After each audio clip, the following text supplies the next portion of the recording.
오늘 말씀을 가지고 흔들리는 세상에서 세상에 나를 지키는 법이라는 제목으로 함께 말씀을 나누고자 합니다. 오늘 하루 평안하셨습니까? 평안하셨어요? 네.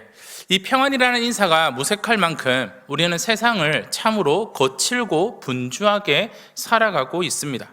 직장에서는 끊임없이 성과의 압박에 시달리고 있으며 가장 편안해야 될 가정에서는 크고 작은 관계의 갈등으로 인해 남모를 소가리를 할 수도 있습니다. 또한 뉴스를 틀면 이것이 진짜인지 가짜인지 알 수 없을 정도로 뉴스들이 쏟아져 나오고 있으며 서로를 찌르는 혐오의 말들이 폭포수처럼 쏟아지기도 합니다.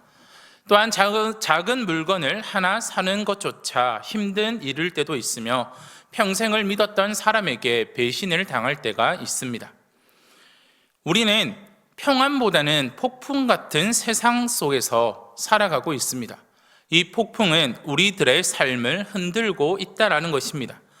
무엇보다도 우리를 가장 힘들고 고통스럽게 하는 것이 있습니다. 그것은 바로 영적인 흔들림입니다. 내가 정말 잘 믿고 있는지, 내가 정말 하나님의 자녀답게 거룩하게 살고 있는 것이 이 세상 가운데서 가능한 일일까라는 근본적인 불안이 우리들에게 수시로 찾아올 때가 있습니다. 나름대로 열심히 신앙의 경주를 다하면서 살아가고 있다라고 이야기하지만 문득 뒤를 돌아보면 마치 모래 위에 집을 지은 것처럼 마음이 허물어지고 공허해질 때가 분명히 있다라는 것입니다. 요한은 이토록 혼란스러운 시대를 살아가고 있는 우리들에게 세상의 그 어떤 유혹보다 훨씬 더 치명적이고 위험한 유혹이 존재한다라고 이야기하고 있습니다. 그것은 바로 우리의 영원한 운명을 결정짓는 복음 자체에 대한 거짓입니다. 오늘 본문 18절을 보시면 이렇게 말씀하고 있습니다. 아이들아, 지금은 마지막 때라라는 긴박한 선언으로 시작됩니다. 여기서 요한이 말하는 마지막 때는 단순히 세상의 종말을 이야기하지 않습니다. 마지막 때는 무엇입니까? 바로 진리와 거짓이 정면으로 충돌하는 영적인 전쟁이자 치열한 영적인 흔들림이 있는 시기를 이야기하고 있다는 겁니다. 이는 하나님을 믿고 살아가는 성도들에게 겁을 주려는 협박이 아닙니다. 오히려 지금 우리가 겪는 이 흔들림으로 인해 우리가 누구에게 속해 있는지, 우리의 신앙의 뿌리가 어디에 박혀 있는지를 명확하게 확인해 주는 가장 소중한 분별의 시간임을 우리에게 일깨워주고 있다는 것입니다. 이 말씀을 우리가 깊이 이해하기 위해서는 2000년 전 소아시아에 있던 한 믿음의 공동체의 상황을 살펴보아야 합니다. 그곳의 성도들은 지금 우리가 겪고 있는 것보다 더 처절한 흔들림의 한복판에서 살아가고 있었습니다. 그들을 가장 괴롭혔던 것은 로마 제국의 외부적인 핍박이 아닙니다. 오히려 안으로부터의 배신이 가장 큰 위험이 되었습니다. 평생을 함께 모여 예배하고 함께 떡을 떼며 형제라고 불렸던 이들이 갑자기 교회를 떠나버린 것입니다. 그들은 우리가 믿는 예수는 그리스도가 아니다, 우리가 믿는 예수는 가짜다, 더 고차원적인 진리를 깨달았다라고 외치며 교회를 떠납니다. 내가 가장 신뢰했던 영적인 리더나 동료가 복음을 부인하며 떠날 때 겪는 그 영적인 타격은 이루 말할 수 없습니다. 그들이 그렇게 말하고 떠났기에 그 교회 안에는 이러한 질문이 있습니다. 정말 우리가 믿는 이 복음이 진짜 진리일까? 저들이 말하는 것이 참된 진리가 아닐까라는 질문을 해보게 됩니다. 그리고 이 질문을 통해서 교회는 깊은 혼란에 빠지게 되었다는 것입니다. 이 비극적인 상황 속에서 요한은 적 그리스도가 바로 우리 곁에 있었던 그들이라고 말합니다. 그들은 세련된 논리로 배타적으로 믿을 필요 없어, 현대 사회에서는 다양성을 존중해야 한다라며 유혹합니다. 그러나 요한은 19절에서 이 혼란을 단숨이 정리하는 놀라운 원리를 제시하고 있습니다. 요한일서 2장 19절의 말씀입니다. 그들이 우리에게서 나갔으니 우리에게 속하지 아니하였나니 만일 우리에게 속하였더라면 우리와 함께 거하였으려니와 그들이 나간 것은 다 우리에게 속하지 아니함을 나타내려 함이니라라고 말씀하고 있습니다. 요한은 떠난 자들을 비난하기보다는 소속의 본질에 대해서 이야기해 주고 있습니다.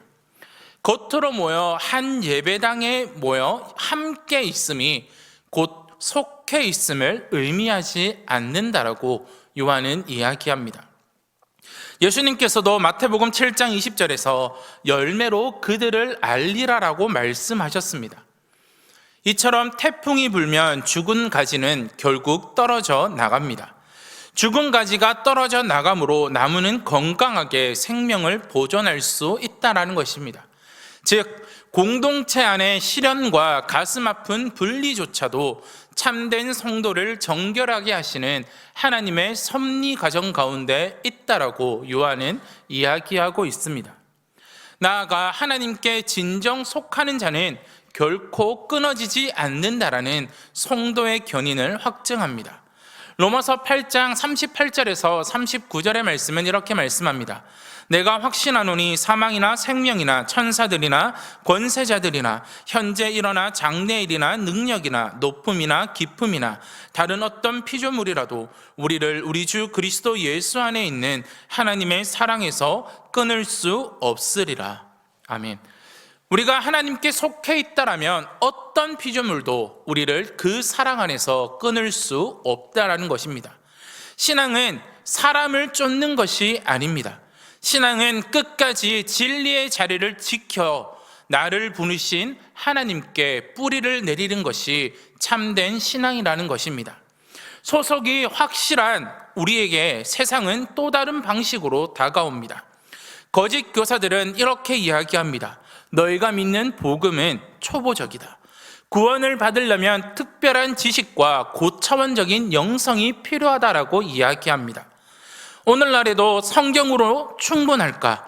남들이 모르는 특별한 체험이나 성공의 증거가 있어야지 않을까라는 불안한 마음을 우리에게 심어줍니다. 하지만 요한은 성도들에게 더 공부하라거나 새로운 체험을 구하라고 다그치지 않습니다.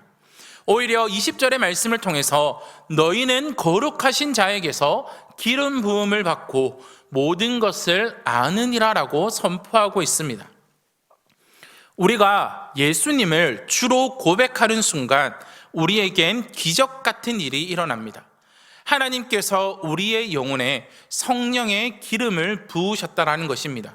이 기름 부음은 두 가지의 엄청난 의미를 담고 있습니다.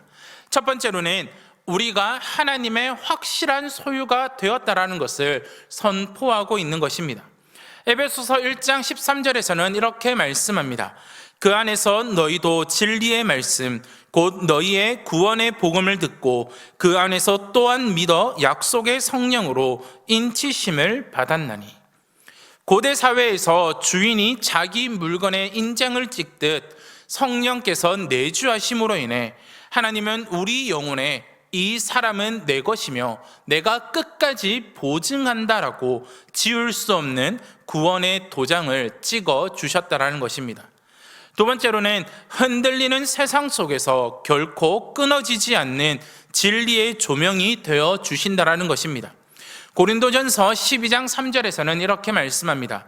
그러므로 내가 너희에게 알리노니 하나님의 영으로 말하는 자는 누구든지 예수를 저주할 자라 하지 아니하고 또 성령으로 아니하고는 누구든지 예수를 주시라 할 수 없느니라라고 말씀합니다. 우리가 말씀을 들을 때 이것이 진리다라고 깨닫고 가슴이 뛰는 것은 우리가 똑똑해서, 우리가 지혜가 많아서, 우리의 지식이 풍성해서가 아닙니다.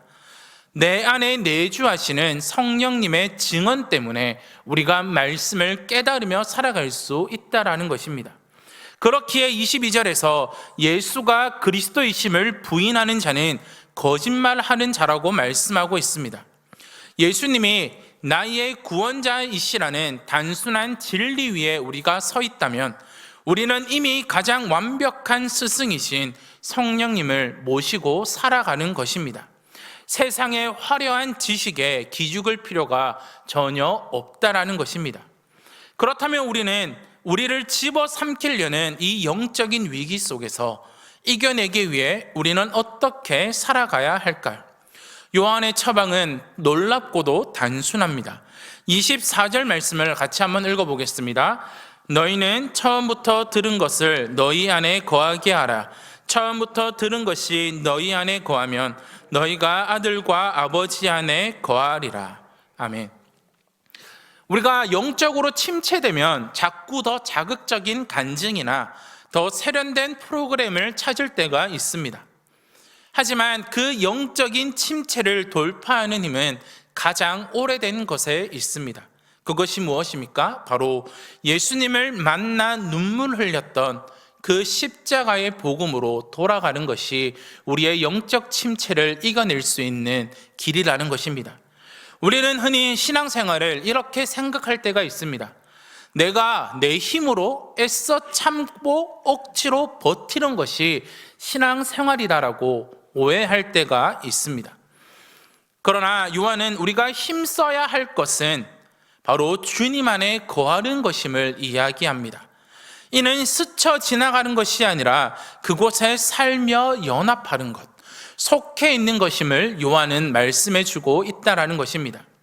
요한복음 15장의 포도나무 비유처럼 연약한 가지는 나무에 그저 붙어 있기만 하면 생명의 수액을 공급받아 저절로 열매를 맺게 됩니다. 내 의지로 발부둥 치는 것이 아니라 그리스도께 온전히 의탁하고 그리스도께 온전히 붙어 있을 때 우리는 열매를 맺을 수 있다라는 것입니다. 사랑하는 성도 여러분, 복음은 주일에만 꺼내보는 박물관의 골동품과 같은 것이 아닙니다. 직장에서 정직을 지키려 손해를 감수할 때, 용서할 수 없는 사람에게 십자가를 바라보며 다시 한번 손을 내밀 때, 우리의 일상의 고민을 복음 안에서 소화하며 나아갈 때 그 안에서 참으로 거하게 된다라는 사실입니다. 내 열심으로 모래성을 쌓는 것이 아니라 주님이 완성하신 구원의 성 안으로 평안히 들어가는 것입니다. 오직 의인은 자신의 행위가 아닌 믿음으로 말미암아 살아간다라는 것입니다. 이제 요한은 흔들리는 현실에서 고정된 우리의 시선을 영광스러운 미래로 이끌어갑니다. 우리가 포기하지 않고 끝까지 주님 안에 거해야 되는 이유가 무엇일까요? 그것은 바로 역사의 심판자이신 주님이 다시 오시는 강림의 날이 오기 때문입니다. 요한은 그 강림의 날에 주님 안에 거하는 자들에게 다음과 같이 약속하고 있습니다. 28절의 말씀입니다.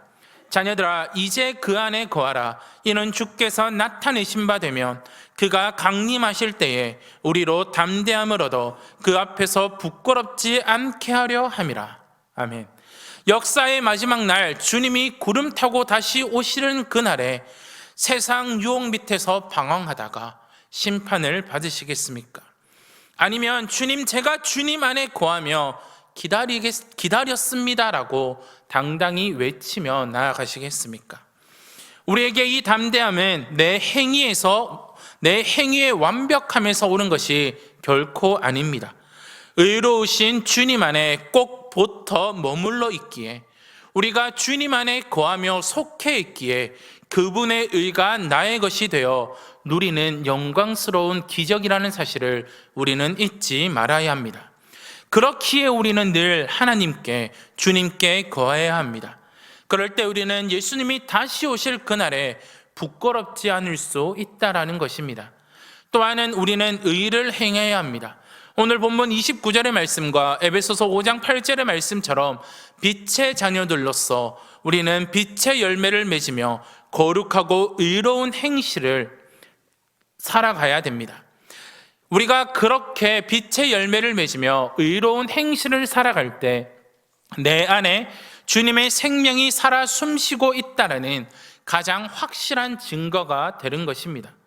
이 빛나는 거함을 우리의 삶 현장 가운데서 우리는 어떻게 구체적으로 증명할 수 있을까요? 이번 한 주간, 오늘 이후에 우리의 삶 가운데서 우리는 말의 방패를 굳건히 세우시기를 권면드립니다. 우리의 영성이 가장 쉽게 무너지고 선명하게 드러나는 통로가 바로 언어의 생활입니다. 우리는 매일 접하는 스마트폰 속 소설 미디어나 온라인 공간을 생각해 보시기를 바랍니다. 남들의 화려한 삶과 자신의 삶을 끊임없이 비교하며 스스로를 깎아내리거나 자극적인 말로 쉽게 타인을 비난하며 살아가는 세상의 소리를 마주할 수 있습니다. 우리는 그럴 때 동일하게 행동하는 것이 아니라 베드로전서 3장 15절의 말씀처럼 온유함과 두려움으로 우리의 언어를 지켜나가야 합니다. 또한 뜻대로 풀리지 않는 삶의 문제나 불투명한 미래 앞에서 깊은 절망과 원망이 입 밖으로 터져 나오려고 할 때 내 영혼에 찍힌 인장을 기억하며 우리는 침묵을 선택해 보시기를 바랍니다. 쏟아지는 불평의 말들을 멈추고 주님의 선하심을 신뢰하는 고백의 입술로 방향을 바꾸시기를 바랍니다. 우리는 성령의 가르침에 또한 민감히 반응하며 영적인 분별력을 가지며 살아가야 됩니다. 이미 우리 안에 부어진 성령의 기름 부으심을 신뢰하며 세상의 논리가 아닌 내면의 세밀한 음성에 귀를 기울이시기를 바랍니다. 세상은 예수만이 길이라는 것은 구시대적이다. 그것은 이미 한물간 것이고 배타적일 필요가 없다라고 우리들을 유혹합니다. 구원의 길은 다양하고 구원을 받을 수 있는 길은 다양하다. 예수 그리스도만이 참된 길이 아니다라고 우리를 유혹하며 나아갑니다. 그럴 때마다 우리는 우리 안에 내주하고 계시는 성령께서 주시는 진리의 확신을 붙잡아야 합니다. 화려한 지식이나 세상의 성공의 증거가 없어도 예수께서 나의 구원자이시라는 단순한 진리 위에 당당하고 자유롭게 살아가는 모습을 보이시기를 바랍니다. 그럴 때 우리가 영적인 분별력을 나타낼 수 있다는 것입니다. 우리가 이렇게 살아가야 되는 이유는 내가 참을성이 많거나 내가 긍정적인 사람이어서가 아닙니다. 내 안에 살아계시는 주님의 그 성품이 내 입술을 다스리시도록 성령님께서 겸손히 나를 내어드리는 위대한 영적인 항복이라는 사실을 우리는 기억해야 됩니다. 이 보잘것 없이 보이는 작은 선택이 여러분이 생명의 주님 안에서 얼마나 깊이 거하고 있는지를 사탄과 세상 앞에 보여주는 강력한 증거가 될 것임을 잊지 마시기를 바랍니다. 사랑하는 성도 여러분, 말씀을 맺으며 다시 치열한 삶의 현장으로 나아가는 성도님들을 축복합니다. 우리가 발딛고 사는 세상은 앞으로도 끊임없이 우리들을 흔들 것입니다.